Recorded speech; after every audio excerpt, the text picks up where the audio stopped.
전하는 자의 입술과 심령을 성령께서 붙들어 주시고 듣는 자의 마음을 열어주셔서 하나님의 말씀을 살아계신 주님의 음성으로 들을 수 있도록 이 시간 은혜를 내려 주옵소서. 예수님의 이름으로 기도하옵나이다. 아멘. 할렐루야. 작년에 제가 요 교회 앞에 있을 때요, 한 초등학생 한 2명이 지나가는 걸 봤습니다. 그래서 너 교회 다니니? 예수님 믿니? 이렇게 제가 물어본 적이 있습니다. 근데 한 여학생이 저한테 이렇게 얘기하는 거예요. 한창 작년에 코로나가 막 이렇게 퍼지고 있을 때이지 않았습니까? 저한테 그런 거예요. 목사님, 하나님이 계시면 코로나 없애줄 수 있죠? 그러는 거예요. 있지, 그랬죠. 그러니까 그 아이의 마음속에 뭐가 있습니까? 하나님이 전능하시다면 왜 코로나를 퍼뜨려서 왜 사람들이 병들게 하고 죽게 만드느냐, 그 고민을 했던 거죠. 하나님이 선하시다면, 그죠? 우리는 실제로 그런 고민을 할 수 있어요. 하나님이 선하시다면 왜 사람들로 하여금 고통을 받게 하고 정말 무고한 사람들이 얼마 전에 그 이태원 참사를 통해서 얼마나 많은 사람이 죽었어요. 또 과거 세월호 사건도 마찬가지죠. 그래서 그러한 고민을 할 때가 있습니다. 그래서 어떠한 사람은 이렇게도 말합니다. 하나님이 선하지 않던지, 선함에도 도와주지 않다면 무능하시던지, 아니면 선하지도 않고 무능하지도 않던지, 이렇게 우리를 유혹을 합니다. 하나님에 대해서 잘못된 생각을 갖도록. 여러분, 우리도 그 고민을 할 때가 있어요. 왜 고난이 있는가? 하나님이 선하시고 전능하시다면 왜 나에게, 우리 가정 안에, 이 나라에 왜 고난이 있는가? 왜 고통을 주시는가? 오늘 제목은 왜 고난이 있는가? 라는 제목입니다. 오늘 우리 본문을 통해서 하나님께서 왜 우리에게 고난을 주시는지, 그리고 그 고난을 주시는 하나님은 누구신지, 우리가 어떻게 그 고난을 이겨낼 수 있는지 우리가 한번 말씀 속으로 들어가 보길 원합니다. 첫 번째는 이것입니다. 우리는 고난을 통해서 나의 무능함과 약함을 볼 수가 있습니다. 자, 오늘 예수님께서 제자들과 함께 배를 타고 바다를 지나가시다가 풍랑을 맞습니다. 큰 광풍이 일어나고 물이 그 파도가 막 치니까 그 배 안으로 물이 막 차기 시작합니다. 근데 여러분, 그때 예수님은 잠을 자고 계셨어요. 주무시고 계셨습니다. 제자들이 황급히 예수님께 와서 깨웠습니다. 그러면서 뭐라고 했냐면, 선생님이여, 우리가 죽게 된 것을 돌보지 아니하시나이까? 그래요. 예수님을 지금 무능하고 무정한 분으로 지금 몰아가고 있습니다. 여러분, 근데요, 이 제자들 중에 누가 있었습니까? 베드로가 있었죠. 베드로는 어부예요. 어부의 달인입니다. 베드로의 형제 안드레, 야고보, 요한, 최소한 4명은 갈릴리 지역 사람들이고 어려서부터 부모님이 어부의 일을 하는 걸 보았고 이들도 어부의 일을 하고 있었던 어부들이었습니다. 어부들은요, 바다를 너무나 잘 알아요. 어부들은 기상이 악화되면 그 상황 속에서 어떻게 해야 되는지 머릿속에 매뉴얼이 다 있습니다. 근데요, 지금 큰 광풍이 일고 풍랑이 치면서 지금 이들의 경험, 이들의 지식, 이들의 기술, 그런 모든 것들이 아무 소용이 없게 된 거예요. 지금 이들이 그 상황 속에서 자신이 갖고 있었던 모든 것들이 완전히 무용지물이 될 정도로 아무것도 할 수 없는 상황이 된 것입니다. 그래서 그 강풍을 만나서 지금 이들은 이들의 무능함을 보게 된 것입니다. 여러분, 또 우리의 고난을 통해서 우리의 믿음의 민낯이 들어가게 되는 것입니다. 여러분, 제자들이 누구입니까? 우리가 지금 4장 여기까지 오기까지 예수님께서 막 많은 병자들을 고치시고 중풍병자에게는 죄사함도 선포하시고 죄도 사하시고 중풍병자도 고치시고 귀신도 몇 번이나 쫓아내셨던 그런 일들을 했습니다. 최소한 몇 번 이렇게 기적을 봤다면 예수님이 얼마나 전능하신 분이신지, 얼마나 능력이 많으신지, 얼마나 사랑이 많으신지를 믿어야 됐죠. 근데요, 지금 죽음 앞에서, 그 위기 앞에서 이들은 지금 믿음의 없음을 그 여실히 드러내주고 있습니다. 여러분, 고난이 없을 때는요, 내가 믿음이 좋은 것처럼 여길 때가 많습니다. 나 그래도 이 정도 믿음 생활 했으니까 나 그래도 믿음이 좋은 사람이야. 남들도 나를 인정해 줍니다. 근데요, 생각지도 못했던, 특별히 이 죽음의 공포 앞에서 내 믿음은 여실하게 민낯이 드러나고 마는 것입니다. 여러분, 믿음의 조상이라고 불렸던 아브라함 아시죠? 아브라함은 말씀을 따라서 본토직적 아버지 집을 떠났습니다. 근데 아브라함이 애굽에 갔을 때에 자기 아내를 빼앗기 위해서 자기를 죽일까 봐 아내를 누이라고 속이는 일을 했습니다. 또 90이 되도록 아브라함은 아들이 없었습니다. 참 힘든 시간을 보냈죠. 하나님이 약속했지만 오랜 시간 동안 아들이 없었어요. 그래가지고 그 부인의 여종 하갈과 동침해서 이스마엘이라는 아들을 낳았어요. 약속의 자녀가 아니라 육신의 자녀를 낳았습니다. 우리가 최소한 아브라함만 봐도 아브라함이 믿음이 좋았던 것이 아니라 그가 순간순간마다 위기 때마다 고난을 받을 때마다 얼마나 그의 믿음이 약한지를, 얼마나 그 자체로 무능한지를 그는 보았을 것입니다. 우리도 그렇지 않습니까? 고난을 만날 때 내가 할 수 없는 게 너무나 많구나, 나의 한계와 나의 약함과 무지함을 우리는 볼 수가 있습니다. 두 번째로, 고난을 통해서 우리는 예수님을 붙들 수가 있습니다. 예수님 붙들 수 있어요. 여러분, 여기 지금 배 안에 예수님 말고 제자들이 있잖아요. 제자들 중에 이 베드로도 어부 출신이고 바다를 잘 아는 사람들이고 배의 작동법을 잘 아는 사람들이 타고 있었죠. 그런데 사람들이요, 베드로를 찾지 않았어요. 베드로 형님, 우리 지금 이 상황에서 어떻게 됩니까? 베드로를 찾지 않았어요. 누구를 찾았습니까? 예수님을 찾았습니다. 주무시고 계시는 예수님을 깨웠어요. 예수님을 붙잡았습니다.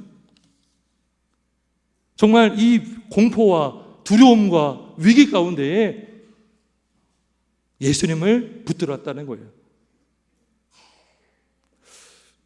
지난 10월 23일에 그 뉴스에 그런 뉴스가 났어요. 필리핀 세부 그 공항에서 국내 한 여객기가 비상 착륙하는 일이 있었습니다.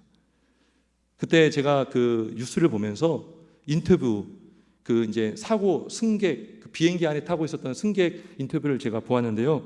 이러한 내용, 이렇게 말하더라고요.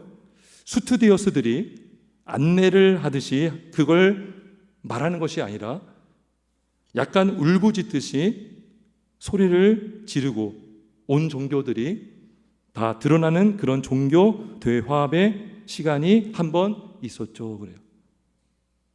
그러니까 그 당시에는요, 그 순간에 무신론자라고 자청했던 사람들도 우리 안에는 다 종교의 씨앗이 있거든요. 종교성이 있습니다. 그러니까 각자 막 어떤 신들을 찾았던 거예요. 불교 신자는 부처를 찾았겠죠. 그리고 믿음이 약했던 신자는 그때 예수님을 한 번 더 바라보게 되었을 것입니다. 그죠? 종교 대화의 시간이 있었다. 여러분, 그 비행기 안에서 승무원들이 도와줄 수도 없었어요. 기장도 도와줄 수 없어요. 여러분, 그렇게 우아하고 친절했던 승무원들이요, 다 반말을 했다는 거. 반말. 엎드려, 머리 숙여. 네. 체면도 없고요, 경험도 다 필요 없습니다. 학교에서 이런 위기 순간에 어떻게 해야 된다는 거 다 증발돼 버리죠. 그 상황에서는요, 뭐 물불을 갈 수가 없는 것입니다.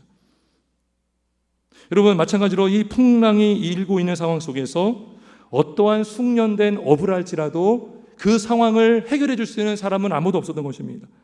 오직 예수님만이 그 상황을 해결해 줄 수가 있었던 것입니다.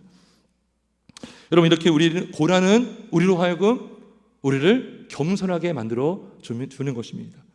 고난을 통해서 우리는 예수님께로 나갈 수가 있습니다. 고난을 통해서 우리는 예수님을 붙들 수가 있습니다. 여러분, 고난 자체는 우리를 도움을 주지 못해요. 하지만 예수님은 고난을 통해서 우리를 부르시는 줄 믿습니다. 여러분들이 병원 언제 갑니까? 아플 때 가죠. 여러분들 의사 언제 만날 수 있어요? 여러분들이 아파서 진료를 받기 위해서, 치료를 받기 위해서 병원에 가야만 의사를 만날 수 있는 것처럼 우리의 삶 가운데에 우리가 해결할 수 없는 고난과 질고와 아픔과 환난을 통해서 우리는 참된 구원자 되시고 의사 되시는 예수 그리스도를 붙들 수 있고 그분께로 나아갈 수 있는 줄 믿습니다. 시편 119편 67편에 이렇게 고백합니다. 고난당하기 전에는 내가 그릇 행하였으나 내가 이제는 주의 말씀을 지키나이다. 시편 119편 71절 또 이렇게 고백합니다. 고난당한 것이 내게 유익이라 이로 말미암아 내가 주의 율례들을 배우게 되었나이다. 고난을 통해서 살아계신 하나님의 말씀을 붙들 수 있고 고난을 통해서 살아계신 하나님의 말씀에 인도함 받아 우리는 다시 일어날 수 있는 줄 믿습니다. 세 번째로 고난을 통해서 우리는 예수님의 능력을 경험할 수가 있습니다. 예수님의 능력. 자, 예수님께서 잠에서 깨어나셨습니다. 그리고 나서 어떻게 했죠? 바람을 꾸짖으셨어요. 바다를 꾸짖으셨다고요. 바람을 꾸짖으셨고 그랬더니 바다더러 뭐라고 했습니까? 잠잠하라 고요하라. 잠잠하라 고요하라. 그랬더니 바람이 아주 그치고 잔잔해졌습니다. 여러분 식당에 가면 이렇게 그 유리잔에 물을 딱 부으면 물이 어떻게 됩니까? 잔잔하죠. 책상을 흔들면 컵에 물이 막 찰랑찰랑 거리면 막 쏟아질 것 같지만 그 가만히 두면 금세 유리잔의 물은 잔잔해집니다. 여러분 바다에 광풍이 일고 풍랑이 일어서 배를 삼켜 집어 먹을 만큼 큰 파도가 일었지만 예수님께서 바다를 꾸짖으시고 바다더러 명령하사 잠잠하라 고요하라 했을 때는 뭐라고 합니까? 아주 잔잔하여 지더라. 그치고 아주 잔잔하여 지더라. 바람도 바다도 예수님께 순종한 줄 믿습니다. 놀라운 것은 이 제자들이 이것을 보고 누구를 더 두려워하죠? 예수님을 더 두려워합니다. 풍랑이 일었을 때는 풍랑 보고 두려워했거든요. 아이고 내가 죽겠구나. 내가 이제 죽을 수밖에 없겠구나. 두려웠는데 예수님의 기적을 보고 나서 이들이 고백하기를 심히 두려워하여 서로 말하되 그가 누구이기에 바람도 바다도 순종하는가 하였더라. 우리는 고난을 통해서 예수님의 기적을 경험할 수 있는 줄 믿습니다. 우리는 고난을 통해서 살아계신 예수님을 더 만나게 될 줄 믿습니다. 여러분 지금도 많은 섬 지역에 또 바닷가 지역에 당들이 있어요. 신당. 이게 뭐냐면 바다신을 모시는 당입니다. 그래서 이 신들에게 제사를 드리는데 어부들을 지켜주시고 그리고 풍어를 소망하면서 제사를 지내는 곳이 많아요. 부안인가 거기에 수성당이라는 당이 있더라고요. 예. 할머니가 8명의 딸을 낳는데 7명을 여러 각 도에 보내고 한 딸을 데리고 그곳에서 그렇게 제사를 지냈던 곳이 지금까지 전해져 오고 있어요.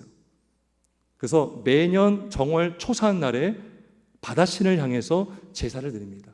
왜요? 바다가 무서운 것이죠. 바다의 기상에 따라서 고기를 많이 잡을 수도 있고 못 잡을 수도 있고 바다에 따라서 어부의 생명이 지켜질 수도 있고 앗아갈 수도 있는 생사복이 누구에 달렸다고 여기는 거예요? 바다에게 있다라고 그들은 믿고 있는 것입니다. 그런데 놀라운 것은 오늘 본문에 예수님께서 누구를 꾸짖으셨습니까? 바다를 꾸짖으시고 누구에게 명령했습니까? 바다에게 명령하사 잠잠하라 고요하라 했더니 즉시로 잔잔하게 된 줄 믿습니다. 우리 예수님은 모든 만물을 지으신 하나님이십니다. 우리 주님은 만물을 지으실 뿐만 아니라 그 지으신 만물 하나하나까지도 다스리시고 지배하시고 통치하시는 줄 믿습니다. 요한복음 1장 3절에 만물이 그로 말미암아 지은 바 되었으니 지은 것이 하나도 그가 없이는 된 것이 없느니라 말씀하십니다. 여러분, 시편 135편 7절은 또 이렇게 말합니다. 안개를 땅 끝에서 일으키시며 비를 위하여 번개를 만드시며 바람을 그 곳간에서 내시는도다. 여러분, 바람 어디서 붑니까? 여러분, 바람 어떻게 생겨나죠? 성경에 보니까 곳간에서 바람을 내시는도다. 비를 위하여 번개를 만드시는도다. 여러분, 번개가 우연히 치는 게 아닙니다. 번개가 우연히 내리는 거 아닙니다. 성경에 보니까 하나님께서 비를 만드시기 위하여, 비를 위하여 번개를 만드신다 말씀하십니다.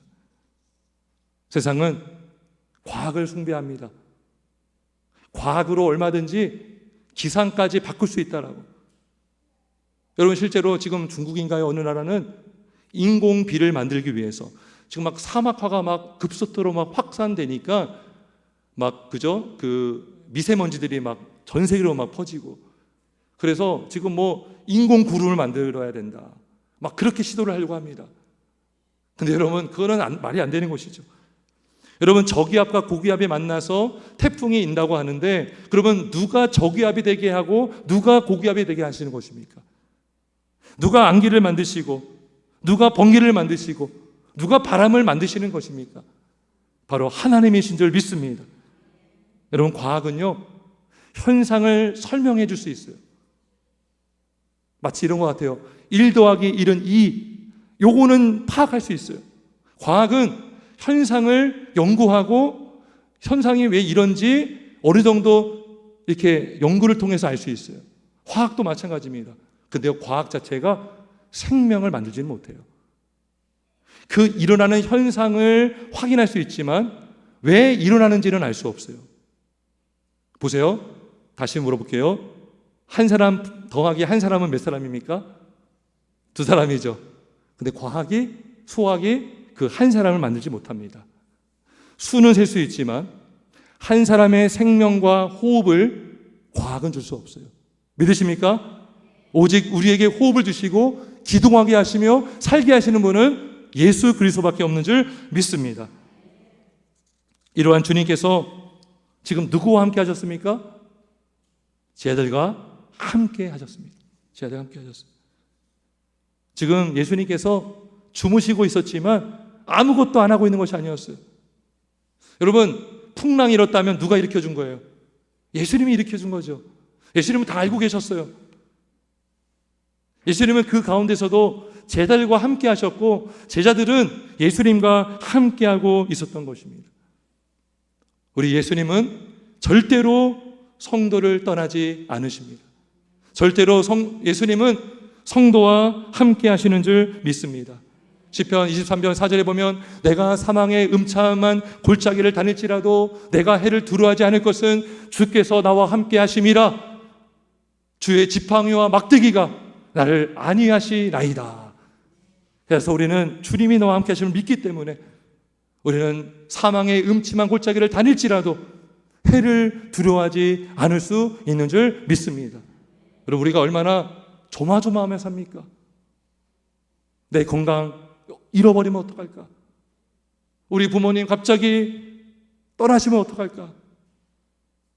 요즘에 사건 사고들 보세요. 예견되어서 나타나는 사고들이 아니에요. 갑작스럽게. 근데 우리가요, 주님이 나와 함께 한다는 그 믿음이 없다면 어떻게 사시겠어요, 여러분? 어떻게 편안하게 잠을 주무시겠어요? 우리 주님은 함께 하시는 줄 믿습니다. 여러분, 우리는 고난을 만나면 고난을 없애달라고 많이 기도하죠. 물론 그렇게 기도할 수 있고 그렇게 해서 고난을 없애줄 수도 있지만, 하나님은, 우리 주님은 어떻게 응답하시느냐? 그 고난 가운데 고난을 이길 수 있는 믿음을 주십니다. 믿음을 주셔서 고난 가운데 살아계신 주님을 만나게 하십니다. 그리고 인내하게 하십니다. 끝까지 견디다가 정말 피할 수 없는 상황 가운데 있을 때에 우리 예수님께서 피할 길을 내사 오히려 능히 시험을 이기게 하시는 줄 믿습니다. 고린도전서 10장 13절에 보면 사람이 감당할 시험 밖에는 너희가 당한 것이 없나니 오직 하나님의 믿부사 너희가 감당하지 못할 시험 당함을 허락하지 아니하시고 시험 당할 즈음에 또한 너희를 피하게 하사 너희로 능히 감당하게 하시는 줄 믿습니다. 말씀을 정리하겠습니다. 여러분, 설교 서두에서 왜 선하신 주님께서 왜 고통을 막아주지 않습니까? 그 어린이가 그 질문을 했지만 실제로 그럴 수 있잖아요. 우리 부모님이 열심히 믿음 생활하는데 갑자기 사고를 당했어요. 그럼 우리는 그런 질문을 할 수 있어요. 아이들이 그런 질문을 할 수 있어요. 하나님 살아계신 것입니까? 하나님이 살아계시다면 왜 나에게 이러한 고통을 주시는 것입니까?